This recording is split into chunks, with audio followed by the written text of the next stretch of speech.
Hello students, आप सभी का एम के गांधी क्लासेस यूट्यूब चैनल पर हार्दिक स्वागत और अभिनंदन है।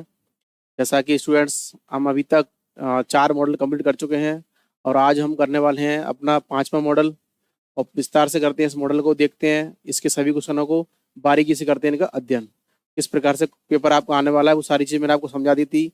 किस प्रकार से क्वेश्चन आएंगे, सेक्शन ए का डिवाइडेशन किस प्रकार है, सेक्शन बी का डिवाइडेशन किस प्रकार है, सी और डी का डिवाइडेशन क्वेश्चन होगा किस प्रकार है, नंबर होगा किस प्रकार है, वो सारी कहानी मैंने आपको समझा दी थी। ठीक है ना स्टूडेंट्स, तो अब हम स्टार्ट करते हैं अपना 5वां मॉडल। तो क्या कह रहा है हमारा 5वां मॉडल, देखते हैं। सबसे पहले हम बात करते हैं खंड आ को स्टार्ट करते हैं। खंड आ जो हमारे कितने नंबर का है, 32 नंबर का। कितने नंबर का है, 32 नंबर का है हमारा क्या, खंड आ। ठीक है स्टूडेंट्स, स्टार्ट करते हैं इस खंडा को। तो खंडा का हमारा जो पहला प्रश्न है, इसमें कितने क्वेश्चन आने वाले हैं, हमारे 10 क्वेश्चन आने वाले हैं। ठीक है स्टूडेंट्स, कितने क्वेश्चन आने वाले हैं, 10 क्वेश्चन आने वाले हैं। तो पहला क्वेश्चन क्या है हमारा, सोवियत राजनीतिक प्रणाली की धुरी कौन सी पार्टी है। तो मैंने आपको पढ़ाई थी सोवियत राजनीतिक प्रणाली, ठीक है, जिसको हम बोलते हैं एक तरह से सोवियत संघ, जो यूएसएसआर है अपना, उसकी जो सोवियत राजनीतिक प्रणाली थी उसको मैंने आपको विस्तार से पढ़ाया था। क्वेश्चन क्या कह रहा है वो, कि सोवियत राजनीतिक प्रणाली की धुरी कौन सी पार्टी है।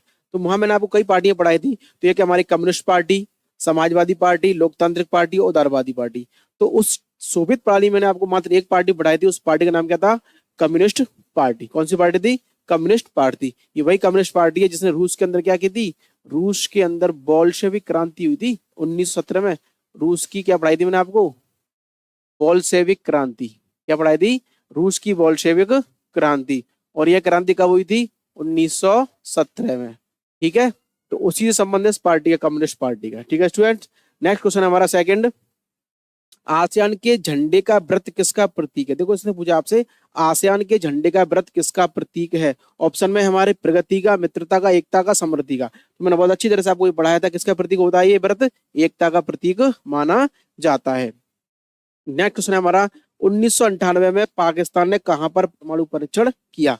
मैंने आपको बहुत अच्छी तरह ये भी पढ़ाया था, 1998 में भारत और पाकिस्तान दोनों ने साथ साथ क्या किए थे, अपने परमाणु परीक्षण किए थे। भारत ने अपना परमाणु परीक्षण पोखरण जैसलमेर में किया था, जबकि पाकिस्तान ने अपना परमाणु परीक्षण किया था चगाई पहाड़ी। चगाई पहाड़ी यहाँ कहां पर है, ये बलूचिस्तान में। कहां पर है ये, बलूचिस्तान में,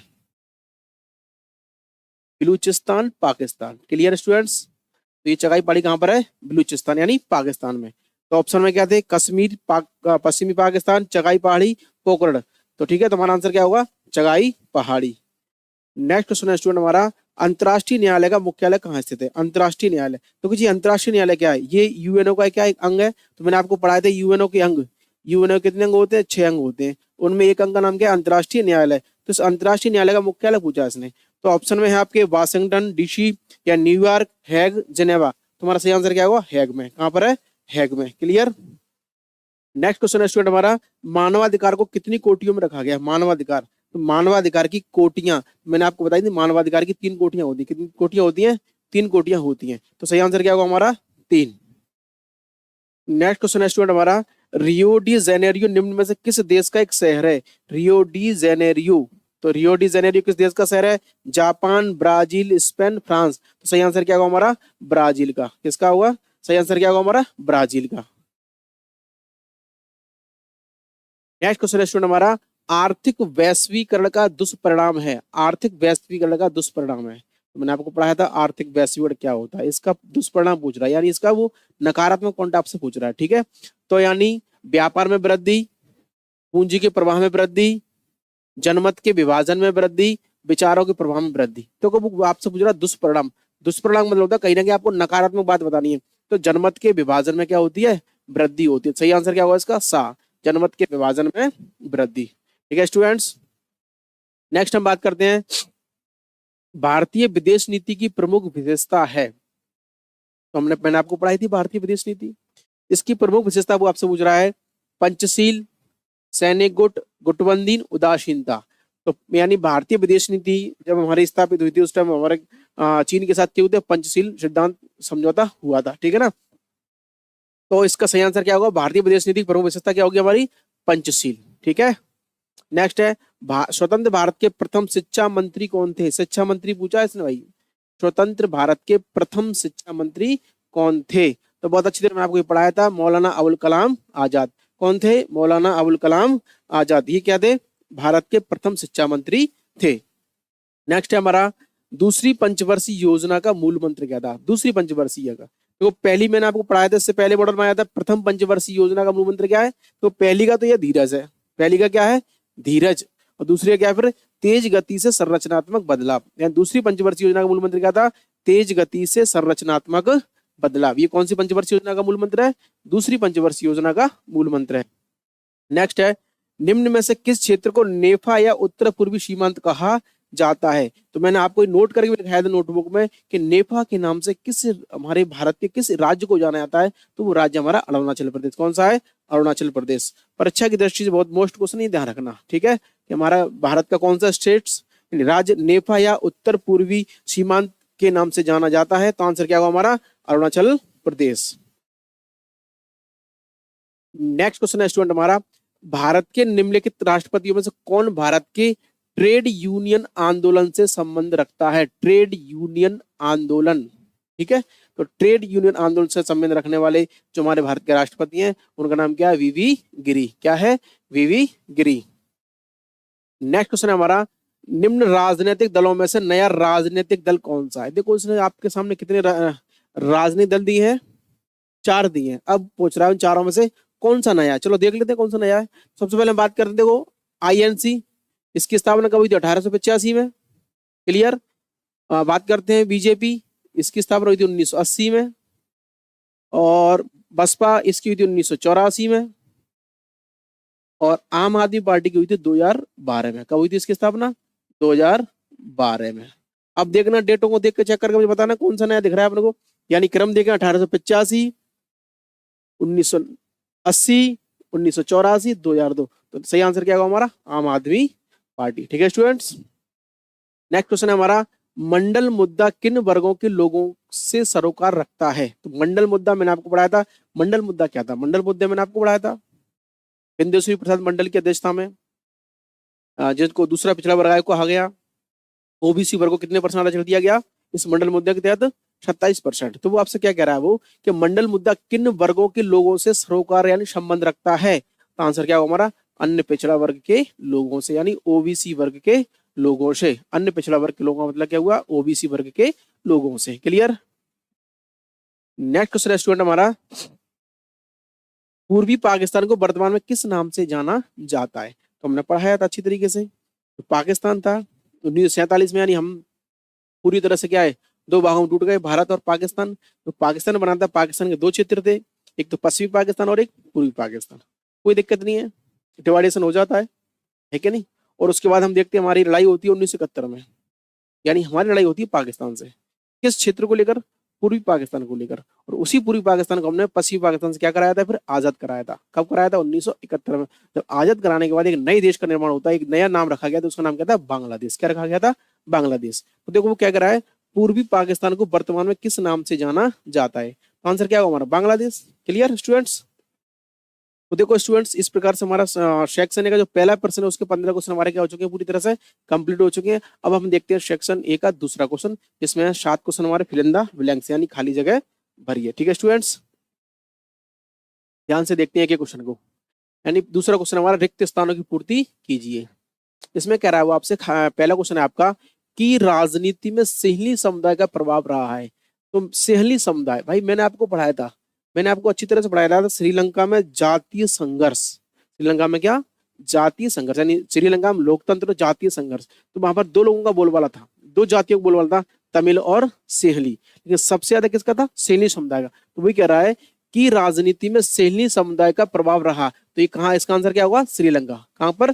श्रीलंका का। ठीक है, क्योंकि श्रीलंका में तमिल और सेहली का जातीय संघर्ष मैंने आपको बहुत अच्छी तरह से पढ़ाया था। नेक्स्ट है, सुरक्षा नीति का संबंध युद्ध की आशंका को रोकने से होता है, जिसे जिसे क्या कहा जाता है? देखिए, सुरक्षा नीति का संबंध युद्ध की आशंका को रोकने से होता है, जिसे खाली जगह कहा जाता है, जिसको कहते हैं अपरोध की नीति। क्या कहते हैं? अपरोध की नीति। अच्छी तरह से पढ़ी थी अपन ने, अपरोध की नीति। नेक्स्ट क्वेश्चन है हमारा, भारत ने पृथ्वी सम्मेलन के समझौते के क्रियान्वयन का एक पुनरावलोकन में किया। यानी भारत में पृथ्वी सम्मेलन का जो समझौता हुआ था उसके संदर्भ में द्वारा से कहीं ना कहीं क्रियान्वयन का एक पुनरावलोकन कब किया था? तो आंसर क्या होगा हमारा? 1997 में। कब किया था? 1997 में। Clear student. नेक्स्ट क्वेश्चन है हमारा, के ज्यादातर भंडार उड़ीसा के सर्वाधिक अविकसित इलाकों में पाए जाते हैं। तो आंसर क्या होगा हमारा? लौह अयस्क। लौह अयस्क, है ना। तो ये हमारा अध्याय 3 है। मैंने आपको बहुत अच्छे तरीके क्वेश्चन को पढ़ाया था, ठीक है, उड़ीसा के आदिवासी क्षेत्रों में। इसके बाद है द्रविड़ मुनित्र कड़गम यानी डीएमके। कौन सी है अपनी? डीएमके आंदोलन का नेतृत्व करता, डीएमके आंदोलन का नेतृत्व करके सत्ता में आई थी। तो डीएमके ने जो, यानी डीएमके जो सत्ता में आई थी, डीएमके ने किस क्षेत्र का विरोध किया था, किस आधार का विरोध किया था? तो यहाँ मैंने आपको पढ़ा था डीएमके ने हिंदी विरोधी, कौन सी भाषा का विरोध किया था? हिंदी भाषा का। तो हिंदी विरोधी आंदोलन करके डीएमके क्या आई थी? सत्ता में आई थी। Clear student? नेक्स्ट है जम्मू और कश्मीर 3 सामाजिक और राजनीतिक क्षेत्रों, जम्मू कश्मीर खाली जगह से बना हुआ है। तो मैंने आपको पूरा भौगोलिक कंसेप्ट, पूरी कहानी मैंने आपको पढ़ाई थी जम्मू कश्मीर की। जम्मू कश्मीर का जो भौगोलिक कंसेप्ट था पूरा, जम्मू कश्मीर और लद्दाख से मिलकर बना था। तो यहाँ ऑप्शन में क्या आएगा? लद्दाख। यहाँ क्या आएगा ऑप्शन में? लद्दाख। यहाँ ऑप्शन में क्या आएगा अपना? लद्दाख। Clear students? नेक्स्ट है हमारा 2008 में खाली जगह राजतंत्र को खत्म करने के बाद लोकतांत्रिक गणराज्य बना। यानी यानी उस देश का नाम बताना है आपको जिसने कहीं ना कहीं 2008 में क्या राजतंत्र को खत्म कर दिया था, लोकतंत्र की स्थापना कर दी। तो यहाँ सही आंसर क्या होगा हमारा? नेपाल। क्या होगा? नेपाल। यहाँ आंसर क्या होगा हमारा? नेपाल। कौन सा देश? नेपाल। तो देखो स्टूडेंट्स, ये हो गए हमारे सेक्शन 1 के प्रश्न नंबर 2 कंप्लीट, जिसमें आपके 7 क्वेश्चन आने वाले, फिल इन द ब्लैंक्स यानी खाली जगह भरिए। अब हम बात करते हैं तीसरा क्वेश्चन की। तीसरा क्वेश्चन जो हमारा है प्रश्न नंबर 3, इसमें टोटल ये जो हमारे अति लघुत्तरात्मक प्रश्न, और टोटल प्रश्न कितने होंगे इसमें? 10 प्रश्न होंगे। ठीक है स्टूडेंट्स, तो देखते हैं 10 प्रश्नों को क्या कहानी है पूरी क्वेश्चनों की। पहला क्वेश्चन हमारा, किन देशों को दूसरी दुनिया कहा जाता है? क्वेश्चन पूछा उसने, कहा है किन देशों को दूसरी दुनिया कहा जाता है। तो मैंने आपको पढ़ाया था जो हमारे पूर्वी जो हमारा गुट है, सोवियत संघ है, यूएसएसआर है, ठीक है नहीं। तो सोवियत संघ यानी सोवियत संघ के जितने भी 15 राष्ट्र थे उन सभी को क्या कहा गया? दूसरी दुनिया के देश कहा गया। तो देखिए, यानी पूर्वी यूरोप के गुट, यानी उसका नाम क्या है? वारसा, यानी के समाजवादी देशों को। इसका आंसर क्या होगा हमारा? पूर्वी, देखो आप दोनों कुछ भी कहें, या तो आप ये कहें पूर्वी यूरोप के गुट वारसा के समाजवादी देशों को, आप ये कहें, या पूर्वी यूरोप के गुट जिसको कहीं ना कहीं यूएसएसआर के नाम से जाना जाता है, जिसकी विचारधारा क्या थी? समाजवादी थी, जिसमें जितने भी देश शामिल थे उन सभी को क्या दूसरी दुनिया के देश कहा गया। और मुख्यतः 15 देशों का ये क्या समूह था। नेक्स्ट क्वेश्चन हमारा, सार्क का पूरा नाम लिखिए। ये परीक्षा की दृष्टि से मोस्ट क्वेश्चन है स्टूडेंट्स, आपको अच्छी तरह से तैयार करना है। सार्क की फुल फॉर्म, तो सार्क की फुल फॉर्म होती है अपनी South Asian Association for Regional Corporation, यानी South Asian Association for Regional Regional Corporation, है ना। तो इसको अपन हिंदी में कहेंगे दक्षिण एशियाई क्षेत्रीय सहयोग संगठन। या तो आप इंग्लिश में लिखें या आप हिंदी में लिखें, जैसा आपको उचित लगता है वैसा आप लिखें। ठीक है, तो हिंदी में क्या कहेंगे इसको? दक्षिण एशियाई क्षेत्रीय सहयोग संगठन। ठीक है स्टूडेंट्स। इसके बाद एक और उसने फुलवर मुझे आपसे एनपीटी, जो मैंने आपको इस तरह से पढ़ाई थी, एनपीटी का पूरा नाम क्या है? एनपीटी का पूरा नाम क्या है? यानी एनपीटी का पूरा नाम होता है न्यूक्लियर नॉन प्रोलिफरेशन ट्रीटी, और ये कब हुई थी? 1968 में। देखो ये मैंने थोड़ा लिख दिया जानकारी के लिए, बाकी ये आपको फुल फॉर्म में नहीं लिखनी है। यानी फुल फॉर्म क्या होगी एनपीटी की? Nuclear non proliferation treaty. ठीक है स्टूडेंट्स, हिंदी में यदि हम इसको कहें तो हिंदी में कहेंगे इसको अपन परमाणु अप्रसार संधि। हिंदी में क्या कहेंगे इसको अपन? परमाणु अप्रसार संधि। तो स्टूडेंट इसको हिंदी में क्या कहेंगे? परमाणु अप्रसार संधि। ठीक है, ये भी थोड़ा परीक्षा की दृष्टि अच्छी है, एनपीटी की फॉर्मूला आप याद कर लें इसको भी। नेक्स्ट क्वेश्चन है स्टूडेंट हमारा, औपनिवेशिक दौर में भारत किस प्रकार का देश था? तो औपनिवेशिक कह रहा है। औपनिवेशिक का मतलब है कि जब हम क्या थे? ब्रिटिशों के गुलाम थे। क्या थे? ब्रिटिशों के क्या थे? गुलाम। यानी भारत देश हमारा क्या था? जब गुलाम था तो उस टाइम क्या कंडीशन थी, है ना। औपनिवेशिक दौर में भारत किस प्रकार का देश था? जाहिर सी बात है, देखो औपनिवेशिक जो दौर था, इस दौर में कहीं ना कहीं हम क्या करते थे? कच्चा माल, यानी कच्चे माल, या इसको मैं कहूँ अर्धनिर्मित वस्तु तो भी सही है। ठीक है, तो कच्चे माल का तो हम क्या करते थे? निर्यात करते थे, कच्चे माल का निर्यातक। और तैयार माल को मैं कह सकता हूँ निर्मित वस्तुओं, तैयार माल को मैं क्या कह सकता हूँ? निर्मित वस्तुओं का आयातक। तो देखो आप शॉर्टली यदि हम कह सकते हैं कि औपनिवेशिक दौर में भारत देश कच्चे माल का निर्यातक था और तैयार माल का आयातक था। या आप ये कह सकते हैं औपनिवेशिक दौर में भारत देश अर्धनिर्मित वस्तुओं का निर्यातक था और निर्मित वस्तुओं का आयातक था। ठीक है स्टूडेंट्स, कैसे भी अपन कह सकते हैं, दोनों ही भाषा मैंने आपको समझा दी है। नेक्स्ट क्वेश्चन है हमारा, वैश्विक संपदा की सुरक्षा के लिए किए गए किन्हीं 2 समझौतों के नाम बताइए। तो वैश्विक संपदा की सुरक्षा के लिए मैंने आपको 4 समझौते लिखाए थे। कितने लिखाए थे? 4 समझौते लिखाए थे। इसमें कोई 2 पूछे तो देख लेते हैं 2 हमारे कौन कौन से। एक मैंने आपको बताया था अंटार्कटिका संधि 1959 और मॉन्ट्रियल न्यायाचार या प्रोटोकॉल 1987। ठीक है स्टूडेंट्स, तो कोई 2 ने पूछे, 2 मैंने आपको बता दिए। नेक्स्ट कह रहा है आपसे, भारतीय विदेश नीति के संवैधानिक आधार को बताइए। तो भारतीय विदेश नीति के संवैधानिक आधार है कि भारतीय विदेश नीति का संविधान में कहाँ जिक्र है। तो वो मैंने आपको पढ़ाया था भारतीय संविधान का अनुच्छेद 51, आर्टिकल कौन सा था? अनुच्छेद 51 में। ठीक है, अनुच्छेद कौन सा हमारा? अनुच्छेद 51। तो क्या बात है, देखो अनुच्छेद 51 में, अनुच्छेद 51 के अनुसार एक राज्य, या मैं राज्य कहूं या देश, तो अनुच्छेद 51 के अनुसार एक राज्य अंतरराष्ट्रीय विवादों से निपटने के लिए अपनी विदेश नीति में शांति, सुरक्षा, मध्यस्थता, संधियों आदि का शांतिपूर्वक क्या करता है? प्रयोग करता है। यानी कोई भी देश है अपनी विदेश नीति में कहीं ना कहीं अपने देश की विदेश नीति को जब वो अंतरराष्ट्रीय धरातल पर उतारता है तो कहीं ना कहीं वो कई चीजों का ध्यान रखता है। सुरक्षा है, शांति है, मध्यस्थता है, संधियां है, इन सभी का वो क्या करना चाहता है? शांतिपूर्वक प्रयोग करना चाहता है। और ये सारी कहानी कौन से आर्टिकल में? अनुच्छेद 51 में। यही तो पूछा था ना, संवैधानिक आधार। नेक्स्ट क्वेश्चन है स्टूडेंट हमारा, नियोजन की आवश्यकता क्यों होती है? भाई नियोजन कई बार हम पढ़ चुके हैं। नियोजन एज ए क्या होता है? प्लानिंग। क्या होता है? प्लानिंग। तो मैंने आपको पढ़ाया था, हमने जो भी पंचवर्षीय योजनाएं बनाई थी, कौन सी योजनाएं? पंचवर्षीय। पढ़ाया था मैंने आपको, पंचवर्षीय योजनाएं। कौन सी योजना है हमारी? पंचवर्षीय योजनाएं। तो पंचवर्षीय योजना जो हमने लागू की थी, चालू की थी, 1951 से चालू हुई थी, तो कहीं ना कहीं एक प्लान के तहत उनको चालू किया था। तो वो कह रहा है आपसे कि नियोजन की आवश्यकता क्यों होती है। ठीक है, देखते हैं इसकी परिभाषा क्या है। संसाधनों का लाभप्रद उपयोग करते हुए निश्चित आर्थिक, सामाजिक आदि उद्देश्यों की पूर्ति करना। यानी कोई भी, चाहे संगठन हो, कोई भी देश हो, कोई भी विचारधारा हो, जब कोई भी व्यक्ति विशेष कहीं ना कहीं जब एक नियोजन को अपनाता है तो वो कहीं ना कहीं तमाम तरह के उद्देश्यों को ध्यान में रखता है। वही इसी की परिभाषा देखिए कि संसाधनों का लाभप्रद उपयोग करते हुए निश्चित आर्थिक, सामाजिक आदि उद्देश्यों की पूर्ति करना। यानी इसका मतलब यह है कि आपने जो भी प्लानिंग बनाई है उस प्लानिंग में वो सारी चीजें होनी चाहिए जो आपके संसाधन आपके पास हैं।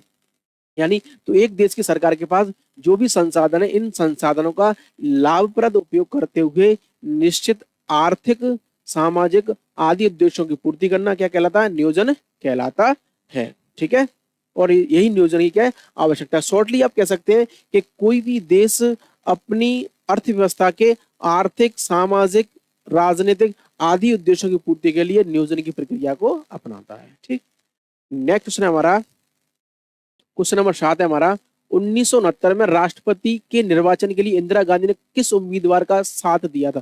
देखो स्टूडेंट, यहाँ क्वेश्चन का आंसर नहीं लिख पाया, लेकिन मैं बता देता हूँ आपको। यानी 1969 में राष्ट्रपति के निर्वाचन के लिए इंदिरा गांधी ने किस उम्मीदवार का साथ दिया था? बहुत अच्छी तरह मैंने आपको पढ़ाया था, वीवी गिरी। आंसर क्या होगा इसका? किसका साथ दिया था? वीवी गिरी का। किसका साथ दिया था? वीवी गिरी का। ठीक है स्टूडेंट्स, नेक्स्ट क्वेश्चन है हमारा, लाल डेंगा किस दल के नेता थे? लाल डेंगा मोस्ट क्वेश्चन है ये बहुत आपका। लाल डेंगा किस दल के नेता थे? लाल डेंगा मिजो नेशनल फ्रंट एमएनएफ के नेता थे, जिसकी स्थापना कब हुई थी एमएनएफ की? 22 अक्टूबर 1961 को।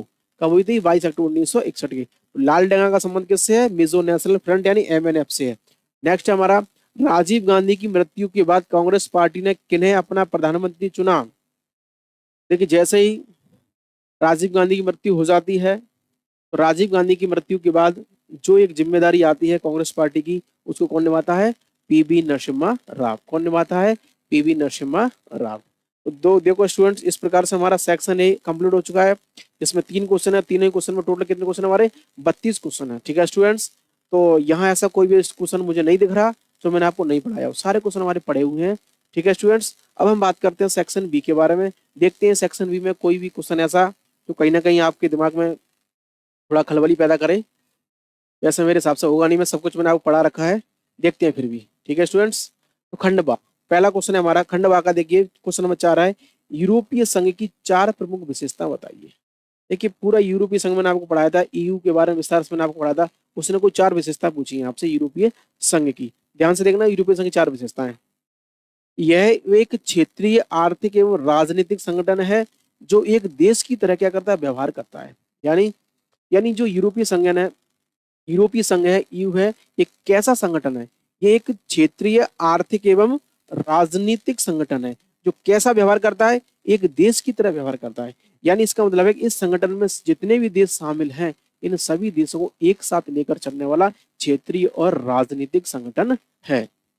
दूसरा है, इसमें शामिल देशों की रक्षा और विदेश नीति साझी है, यानी बिल्कुल मिली जुली है।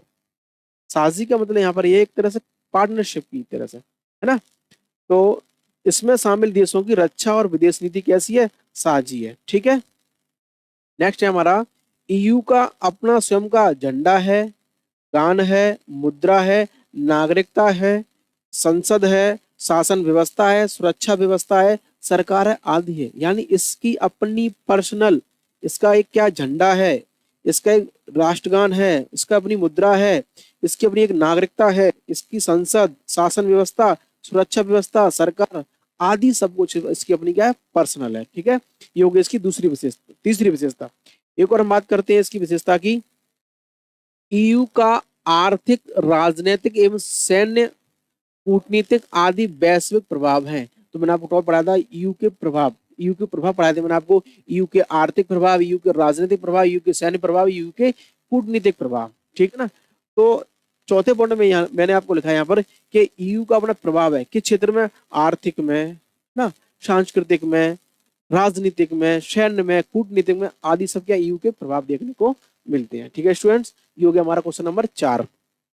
नेक्स्ट क्वेश्चन है हमारा, दक्षिण एशिया के सारे झगड़े सिर्फ भारत और पड़ोसी देशों के बीच ही नहीं है, इस कथन को स्पष्ट कीजिए। देखिए बात करते हैं दक्षिण एशिया की। दक्षिण एशिया के अंदर हम बात करते हैं प्रमुख तुम्हारे देश। एक तो हमारा सबसे मेन देश हमारा भारत, भारत के अलावा और इनके जो हमारे दक्षिण एशिया सीमा के देश लगते हैं, चाहे वो तुम्हारा पाकिस्तान है, चाहे नेपाल है, चाहे श्रीलंका है, चाहे बांग्लादेश है। ठीक है, यानी कहने का मतलब यहाँ पर ये क्या, क्वेश्चन भी ये कहना चाह रहा है आपसे, क्या सिर्फ भारत और भारत का झगड़ा सभी देशों से है, या भारत को यदि हम हटा दें तो अन्य देशों में भी आपस में क्या संघर्ष है, तो अन्य देशों में भी आपस में संघर्ष देखने को मिलता है। वो यही कह रहा है। देखिए दक्षिण एशिया के सारे झगड़े सिर्फ भारत और उसके पड़ोसी देशों के बीच ही नहीं है, इस कथन को स्पष्ट कीजिए। इसका मतलब ये होगा दक्षिण एशिया के सारे झगड़े भारत और उसके पड़ोसी देशों से नहीं है, बल्कि और देशों से भी हैं। कैसे, देखिए यानी दक्षिण एशिया में सभी झगड़े भारत और पड़ोसी देशों के से नहीं है, बल्कि अन्य देशों से हैं। जैसे आपको ध्यान रखने तीनों पॉइंट, नेपाल भूटान दोनों में मतभेद है। नेपाल और भूटान दक्षिण एशिया के देश हैं और इनमें आपस में मतभेद है। किसको लेकर, नेपालियों के भूटान में प्रवेश को लेकर आपस में क्या है, इनमें मतभेद है। नेपालियों के भूटान में प्रवेश को लेकर इनमें आपस में क्या है, मतभेद है। दूसरा है बांग्लादेश म्यांमार मतभेद, बांग्लादेश म्यांमार मतभेद, यानी इसका है रोहिंग्या लोगों के म्यांमार में प्रवेश को लेकर। यानी बांग्लादेश और म्यांमार में भी आपस में क्या मतभेद है, किसको लेकर है, जो रोहिंग्या मुस्लिम लोग हैं उन लोगों के म्यांमार में प्रवेश को लेकर। नेक्स्ट है बांग्लादेश नेपाल मतभेद, तो बांग्लादेश नेपाल इन दोनों में भी आपस में मतभेद है, किसको लेकर है, हिमालयी नदियों के जल की हिस्सेदारी को लेकर है। ठीक है स्टूडेंट, ये भी क्वेश्चन परीक्षा की दृष्टि से बहुत अच्छा क्वेश्चन है आपका। ठीक है, तो आपको ध्यान रखना है नेपाल भूटान मतभेद, बांग्लादेश म्यांमार मतभेद, बांग्लादेश नेपाल मतभेद। नेक्स्ट क्वेश्चन हमारा, अंतरराष्ट्रीय मुद्रा कोष क्या है, कितने देश इसके सदस्य हैं। अंतरराष्ट्रीय मुद्रा कोष मैंने आपको पढ़ाया था, ये होती है क्या, IMF, IMF international monetary fund. ठीक है, ये इसकी फुल फॉर्म होती है। तो IMF क्या है, तो मैंने आपको लिखाया था IMF वैश्विक स्तर की एक वित्त व्यवस्था की देखरेख करने वाला एक अंतरराष्ट्रीय संगठन है। ये तो उसकी परिभाषा होगी, सुने ध्यान से दोबारा से। यानी IMF क्या है, तो IMF वैश्विक स्तर की, कैसे स्तर की, वैश्विक स्तर की, विश्व स्तर की, IMF वैश्विक स्तर की वित्त व्यवस्था की देखरेख करने वाला एक अंतर्राष्ट्रीय संगठन है जिसकी स्थापना 27 दिसंबर 1995 को हुई थी। कब हुई थी? 27 दिसंबर 1995 को हुई थी। अतः 12 अप्रैल 2016 की स्थिति के अनुसार इसके सदस्य देशों की संख्या कितनी है? 189, 189। यानी कब का आंकड़ा? ये 12 अप्रैल 2016 के अनुसार इसके सदस्य देशों की संख्या कितनी है? 189 है। लेकिन प्रत्येक सदस्य की राय का वजन बराबर नहीं है। इसका मतलब यह है कि 189 सदस्यों की जो आवाज है ना, उस आवाज का वजन बराबर नहीं है। यानी सीधी सी बात है, हर एक देश की बराबर से इसमें नहीं चलती है। नेक्स्ट क्वेश्चन है स्टूडेंट हमारा, सुरक्षा के पारंपरिक तरीके के रूप में अस्त्र नियंत्रण को स्पष्ट कीजिए। अस्त्र नियंत्रण, अच्छी तरह से इसको पढ़ते हैं, अपन पढ़ चुके हैं। अस्त्र नियंत्रण किसे कहते हैं? इसके कोई दो उदाहरण दीजिए। इस प्रकार से क्वेश्चन मैंने आपको किताब में कराया था। ये अस्त्र नियंत्रण किसे कहते हैं, इसके कोई दो उदाहरण दीजिए। तो क्या है अस्त्र नियंत्रण की परिभाषा? देखिए, हथियारों के निर्माण या हासिल करने के संबंध में कुछ नियमों या कानूनों का पालन करना ही क्या कहलाता है? अस्त्र नियंत्रण कहलाता है।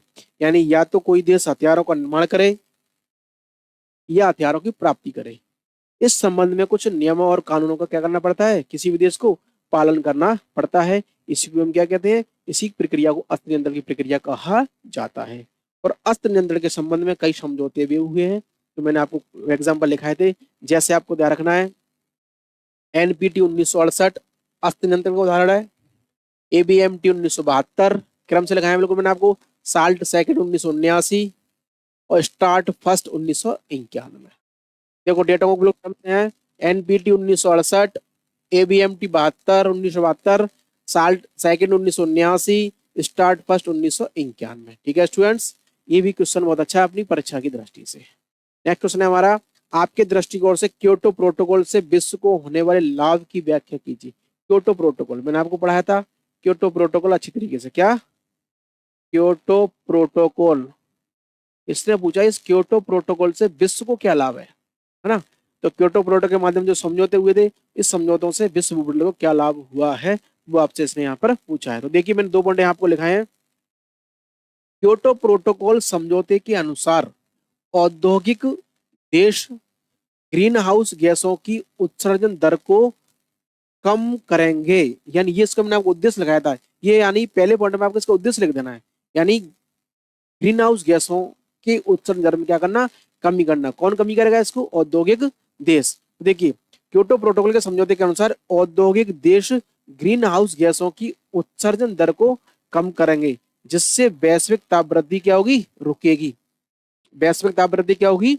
रुकेगी। ठीक है स्टूडेंट्स, दूसरा पॉइंट मैंने आपको लिखा था, इसमें यह भी सहमति बनी है कि आर्थिक विकास का तरीका ऐसा होना चाहिए जिससे पर्यावरण को नुकसान ना पहुंचे। यानी क्योटो प्रोटोकॉल में इस बात को भी कहा गया था कि आर्थिक विकास का सिस्टम ऐसा होना चाहिए जिससे पर्यावरण को नुकसान नहीं पहुंचे। तो एक चीज मैंने आपको पढ़ाई थी, टिकाऊ विकास। आपको ध्यान हो अच्छी तरीके से, मैंने आपको पढ़ा टिकाऊ विकास। टिकाऊ विकास किसे कहते हैं?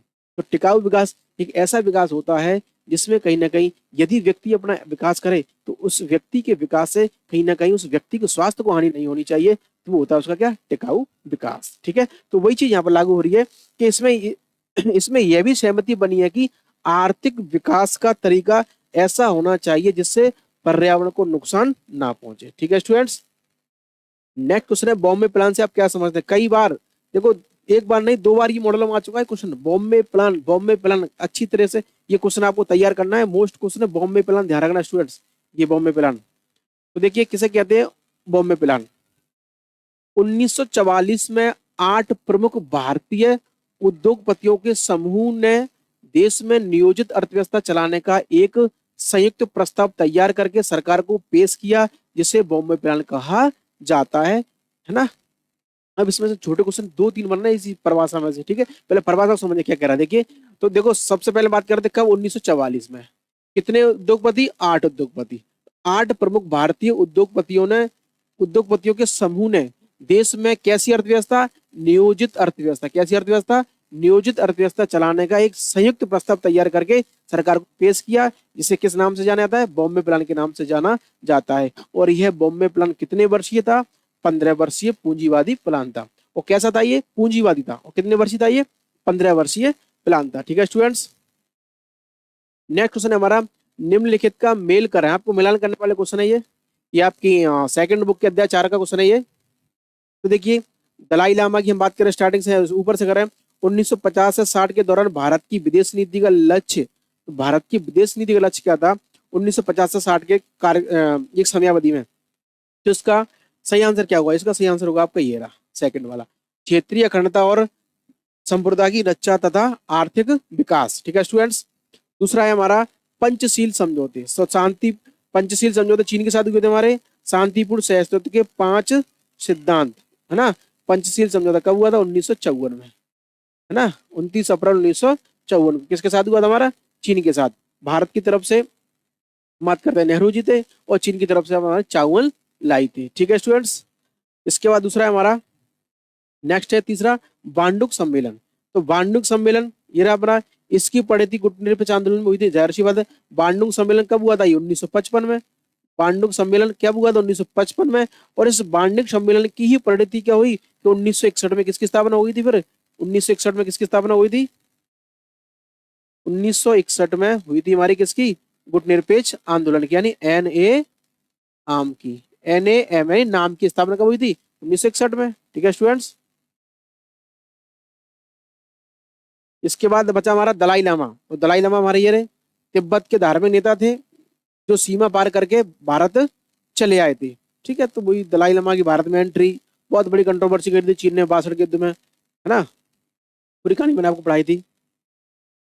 देखिए स्टूडेंट्स, नेक्स्ट क्वेश्चन हमारा, 1967 के चौथे आम चुनाव में कांग्रेस दल की मुख्य चुनौतियां क्या थी? यानी इसका कहने का मतलब यह है कि 1964 का जो चौथा आम चुनाव आया था, उस चौथे आम चुनाव के सामने जब चल रहा था या हुआ था, तो उस टाइम पर कांग्रेस के सामने मुख्य चुनौतियां क्या थी? कौन कौन सी चुनौतियों को फेस की थी उस टाइम कांग्रेस ने? कई चुनौतियां मैंने आपको वहां पढ़ाई थी कांग्रेस की, कुछ देख लेते हैं। देश आर्थिक संकट से गुजर रहा था उस टाइम पे, मानसून की क्या थी? असफलता और व्यापक खाद्य संकट मौजूद था, विदेशी मुद्रा भंडार में क्या थी? कमी थी, और विपक्ष पहले की तुलना में कहीं ज्यादा क्या था? ताकतवर हो गया था। कई पॉइंट मैंने आपको लिखाए थे, कोई उसने क्या है 2 पूछे हैं आपसे, मैंने कितने पॉइंट लिखा दिए आपको? 4 पॉइंट यहाँ पर आपको लिखा दिए। देश क्या था? आर्थिक संकट के दौर से गुजर रहा था, मानसून की असफलता, व्यापक खाद्य संकट और विदेशी मुद्रा भंडार में कमी, और विपक्ष पहले की तुलना में कहीं ज्यादा क्या हो गया था? ताकतवर हो गया था। क्लियर स्टूडेंट्स, इसके बाद नेक्स्ट क्वेश्चन हमारा, जयप्रकाश नारायण की समग्र क्रांति पर संक्षिप्त नोट लिखिए। समग्र क्रांति आ गई जयप्रकाश नारायण की, है ना। जयप्रकाश नारायण, समग्र क्रांति, एक और नाम मैंने आपको लिखाया था, ध्यान होना चाहिए आपको, संपूर्ण क्रांति। ध्यान आ रहा है क्या? कुछ नहीं आ रहा आपको? संपूर्ण क्रांति, समग्र क्रांति कहें या इसको अपन या अपन कहें समग्र क्रांति, ठीक है ना। और ये मैंने आपको पढ़ाई थी, बिहार का आंदोलन पढ़ाया था, बिहार आंदोलन। कौन सा आंदोलन? बिहार का आंदोलन, उसमें मैंने आपको ये अच्छी तरीके से पढ़ाई थी। तो देखिए ये कह रहा है जयप्रकाश नारायण की समग्र क्रांति पर संक्षिप्त नोट लिखिए। देखिए समग्र क्रांति या संपूर्ण क्रांति का जनक किसको माना जाता है? जयप्रकाश नारायण को जाना जाता है। तो जो बिहार के अंदर आंदोलन चल रहा था महंगाई को लेकर, खाद्य पदार्थ, खाद्य पीने की जो वस्तुएं थी उनकी बढ़ती कीमतों को लेकर, है कि नहीं, तो ये इस आंदोलन में क्या समग्र क्रांति किसने दी थी? जयप्रकाश नारायण ने। तो क्या थी समग्र क्रांति? ध्यान से देखना। जयप्रकाश नारायण ने 1944 में बिहार आंदोलन का नेतृत्व करते हुए कांग्रेस सरकार को बर्खास्त करने की क्या की? मांग की। क्योंकि कांग्रेस के टाइम में उस टाइम क्या, जो भी चीजें थी, खाने पीने की वस्तुएं हो, साधन हो, सेवा हो, सारे में क्या हो रही थी? महंगाई बढ़ रही थी, वृद्धि हो रही थी। तो इसके लिए कांग्रेस सरकार को बर्खास्त करने की मांग किसने की थी इस आंदोलन में? JP नारायण, जयप्रकाश नारायण ने। तो बर्खास्त करने की मांग करते हुए सामाजिक, आर्थिक, राजनीतिक आदि क्षेत्रों में क्रांति करने का आह्वान किया, ताकि एक सच्चे लोकतंत्र की स्थापना हो सके। अतः यही क्या कहलाई? समग्र क्रांति कहलाई। तो समझ इस टॉपिक को, ये क्वेश्चन ये भी तुम्हारा बहुत अच्छा है, समग्र क्रांति का। यानी समग्र क्रांति का मतलब क्या है?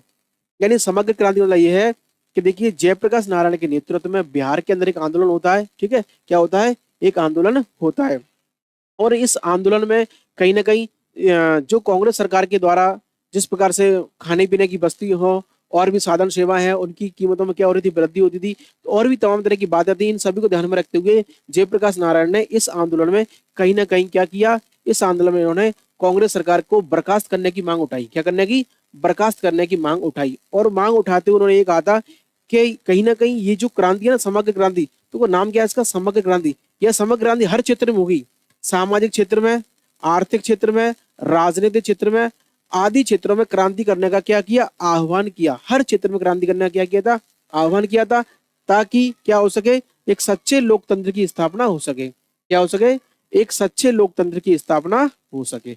इसी को क्या कहा गया, समग्र क्रांति या संपूर्ण क्रांति कहा जाता है। ठीक है, और कब हुई थी, 1974 में बिहार के अंदर। नेक्स्ट क्वेश्चन है स्टूडेंट हमारा, अलगाववाद का अर्थ स्पष्ट कीजिए। अलगाववाद किसे कहते हैं, अलगाववाद का अर्थ आपको बताना है। देखो ध्यान से, क्या अलगाववाद का अर्थ है, एक राज्य से कुछ क्षेत्र को अलग करके स्वतंत्र राज्य की स्थापना की मांग करना ही क्या कहलाता है, अलगाववाद कहलाता है। तो मैंने आपको पढ़ाया था, देखो तीनों चीज क्रम से पढ़ाई थी। सबसे पहले मैंने आपको परिभाषा पढ़ाई थी क्षेत्र की, ठीक है। क्षेत्र के बाद मैंने आपको पढ़ाया था क्षेत्रवाद, क्षेत्रवाद के बाद मैंने आपको पढ़ाया था अलगाववाद, ठीक है ना, ये तीनों चीज। तो अलगाववाद कैसे कहते हैं कि एक राज्य है, एक राज्य से कुछ क्षेत्र को अलग करके स्वतंत्र राज्य की स्थापना की मांग करना ही क्या कहलाता है, अलगाववाद कहलाता है। यानी देखो एक राज्य है, उस राज्य से कुछ क्षेत्र अलग करके एक हम नए राज्य की मांग करें तो वो क्या कहलाएगा, अलगाववाद कहलाएगा। जैसे हम बात करते हैं यूपी है, यूपी से एक भारत प्रदेश की मांग उठ रही है, ठीक है ना, तो हम तरह के अलग अलग राज्यों से मांगे उठ रही है, ये चीज।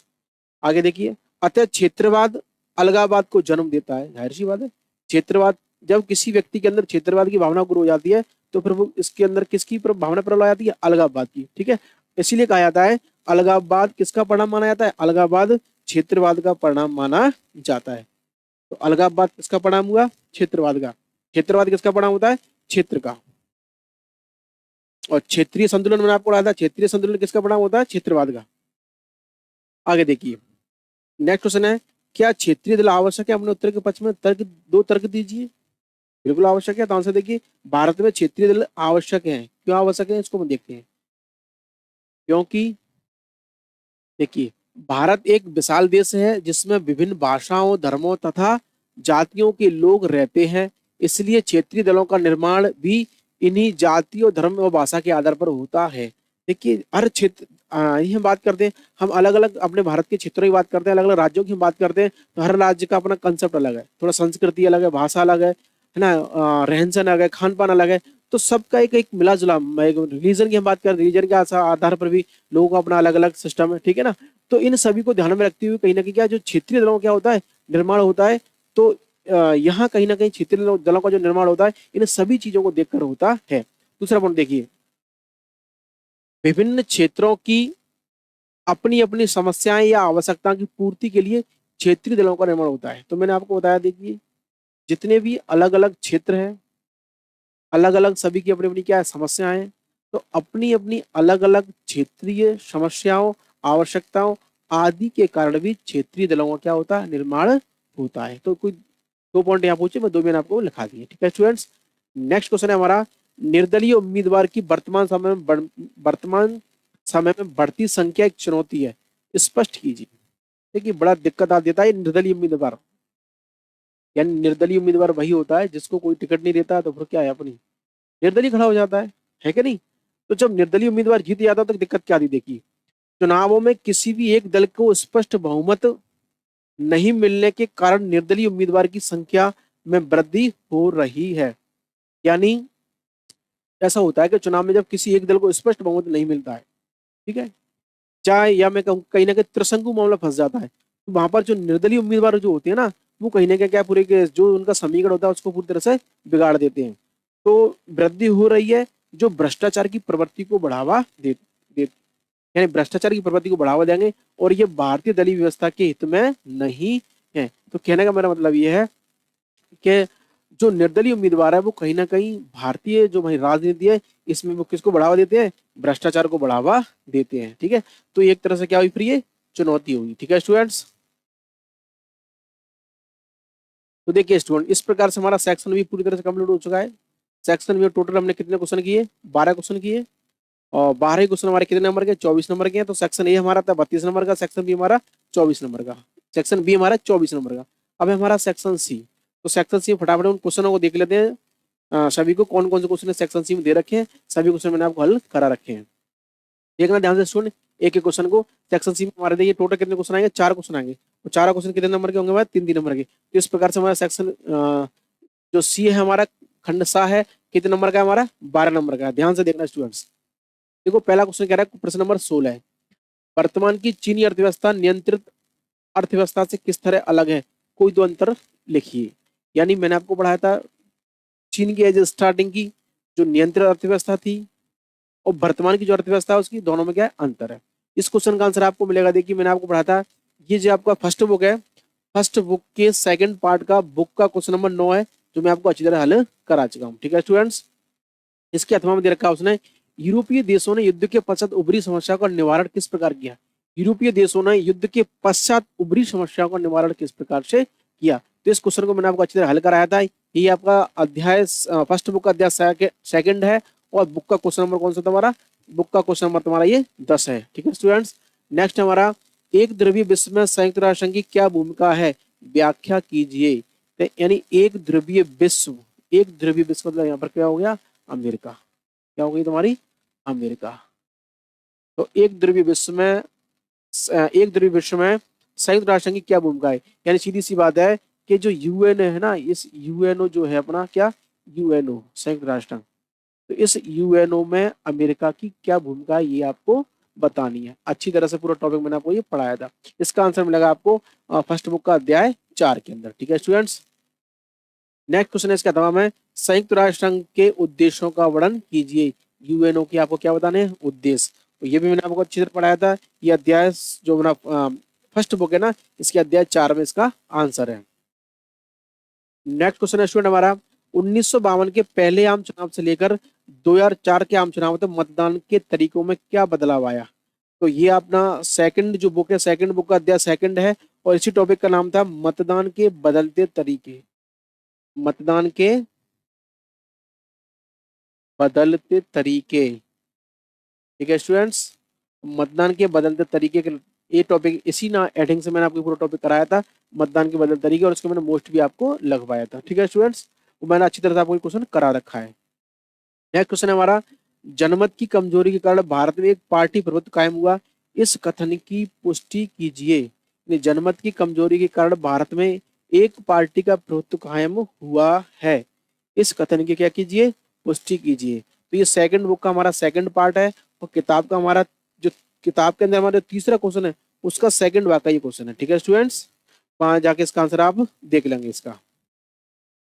नेक्स्ट क्वेश्चन हमारा, भारत के एक जिम्मेदार नागरिक के रूप में आपातकाल की आलोचना किन आधारों पर करते हैं। देखिए आपातकाल की आलोचना कई बार पढ़ चुके इस आपातकाल को, नहीं आपातकाल की आलोचना क्यों हुई थी, आपातकाल से इस देश के अंदर बहुत से वर्ग थे, बहुत से लोग थे, बहुत से सिस्टम थे, बहुत से संगठन थे, तमाम तरह के राजनीतिक दल थे, इन सभी को क्या हुआ था, कहीं ना कहीं हानि हुई थी, नुकसान हुआ था। तो पूरी कहानी मैंने आपको इसकी पढ़ाई थी। यानी भारत के एक जिम्मेदार नागरिक के रूप में आप आपातकाल की आलोचना किन आधारों पर करते हैं। तो आपको यहाँ टॉपिक बताना है आपातकाल की आलोचना के संदर्भ में जो भी आप एक जिम्मेदार नागरिक के रूप में मानते हैं वो सारी बातें आपको यहाँ पर लिखनी है। ठीक है स्टूडेंट्स, और इसका आंसर मिलेगा आपको जो आपकी सेकंड बुक मैंने आपको पढ़ाई थी उसका अध्याय 6 में। नेक्स्ट है आपका, आपातकाल के सबकों का उल्लेख कीजिए। ये क्वेश्चन वेरी मोस्ट है, ध्यान रखना स्टूडेंट्स, परीक्षा में आने की पूरी पूरी संभावना है इसकी। मैंने आपको बहुत अच्छी तरह से हेडिंग लगवा के और मोस्ट लगवा के लिखवा के करवाया था। ये आपातकाल के सबकों का उल्लेख कीजिए, इसका मतलब ये था कि आपातकाल जो हुआ था उस आपातकाल के बाद जब सरकारें बनी, सरकारें चली, तो आपातकाल के बाद सरकार ने क्या सीखा। ठीक है, बहुत अच्छा क्वेश्चन है, बहुत मोस्ट क्वेश्चन है, बहुत अच्छी तरीके से मैंने आपको ये लिखाया था आपातकाल के सबक। तो स्टूडेंट इस प्रकार से सेक्शन सी में हमारे क्वेश्चन ये आए हुए हैं और सभी क्वेश्चन हमारी रेंज में है, कोई क्वेश्चन इसमें से रेंज से बाहर नहीं है। नेक्स्ट हम बात करते हैं स्टूडेंट्स हमारा सेक्शन डी, सेक्शन डी यानी खंड द। और जो हमारे कितने क्वेश्चन है इसमें, 3 क्वेश्चन है, तीनों क्वेश्चन हमारे क्या क्या नंबर के हैं, 4 नंबर के। देखते हैं फटाफट तीनों क्वेश्चनों को क्या क्या क्वेश्चन है। देखिए पहला क्वेश्चन हमारा, सोवियत संघ के विघटन के कारणों और परिणामों का वर्णन कीजिए। कई बार मैंने ये क्वेश्चन आपको मोस्ट लगा दिया, कई बार। सोवियत संघ के विघटन के कारण और परिणामों, खासकर सबसे ज्यादा मोस्ट क्या है इसके, सोवियत संघ के परिणाम। ठीक है, और ये क्वेश्चन आपका जो फर्स्ट बुक है हमारी फर्स्ट बुक का अध्याय फर्स्ट है, बुक का क्वेश्चन नंबर कौन सा है, 8वां क्वेश्चन है ये, ठीक है। तो ये तो बहुत ज्यादा मोस्ट क्वेश्चन ये वाला। नेक्स्ट क्वेश्चन है हमारा, मिखाइल गोर्बाचेव द्वारा किए गए सुधारों से सोवियत संघ का विघटन किस प्रकार हुआ। अध्याय फर्स्ट का ये क्वेश्चन आपका है, अध्याय फर्स्ट बुक है, अध्याय फर्स्ट है, बुक का क्वेश्चन नंबर कौन सा तुम्हारा, 7वां क्वेश्चन है, ठीक है। मिखाइल गोर्बाचेव द्वारा किए गए सुधारों से सोवियत संघ का विघटन किस प्रकार हुआ। मैंने आपको बहुत अच्छी तरह पढ़ाया था, ये मिखाइल गोर्बाचेव ने सोवियत में सुधार के लिए ग्लास नेस्त और पेरोस्त्रा के नाम की 2 नीतियां अपनाई थी। और इन नीतियों का यानी मिखाइल गोर्बाचेव को ये लग रहा था कि मैं जिस प्रकार से सोवियत संघ की नीतियों में सुधार करूंगा, जिससे कहीं ना कहीं सोवियत संघ की अर्थव्यवस्था को पूरी तरह फायदा हुआ। लेकिन इसका परिणाम क्या हुआ, उल्टा हुआ। उल्टा क्या हो गया था, तो सोवियत संघ का ही क्या हो गया था, विघटन हो गया था। पूरी कहानी इस प्रकार मैंने आपको पढ़ाई थी, ठीक है स्टूडेंट्स। तो ये क्वेश्चन का आंसर आपको मिलेगा, फर्स्ट बुक का अध्याय फर्स्ट है, बुक का क्वेश्चन नंबर है आपका 7वां क्वेश्चन है, मैंने आपको हल करा दिया था।